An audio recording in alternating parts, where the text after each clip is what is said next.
मला माहित आहे अभिजित, अरे आईशिवाय 1 मिनिट सुद्धा राहत नव्हतंस तू. तू पुढे कसं राहशील? पुढचं माहित नाही केवढं, पण आता काय चाललंय का नाही कायच कळना बघ. तेव्हा शाळेतनं आल्यापासून जे आतापर्यंत वाटतंय की असं वाटतंय की हे समजा एक सपानच आहे, एक वाईट सपान. मला असं वाटतंय मला मधनच जागेल आणि कळेल की हे एक सपान आहे आणि पुन्हा समजा हातीसारखं होईल. आय मला आवाज देईल, आब्या आब्या पाणी तापलं, आंघोळ करून घे. होय केवढा असंच आहे ना, हे हे सपानच आहे ना.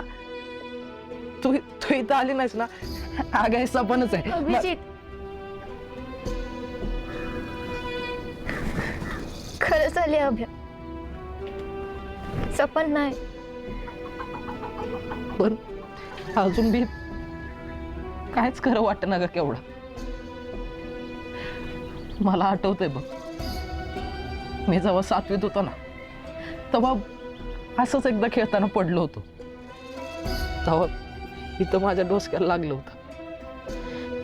तेव्हा डॉक्टर म्हणलं ह्याला टाकं घालायला पाहिजे. मी लय भेलालो.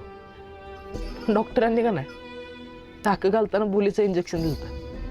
तेव्हा मला काहीच कळत नव्हतं, दुखत बी नव्हतं. पण का नाही आता हे टाकं दुखतात ग केवढा, नुसतं ठणकतात.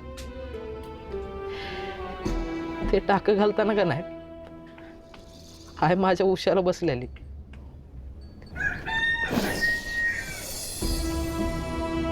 तिनं माझा तिच्या हातात घट्ट धरून ठेवला होता.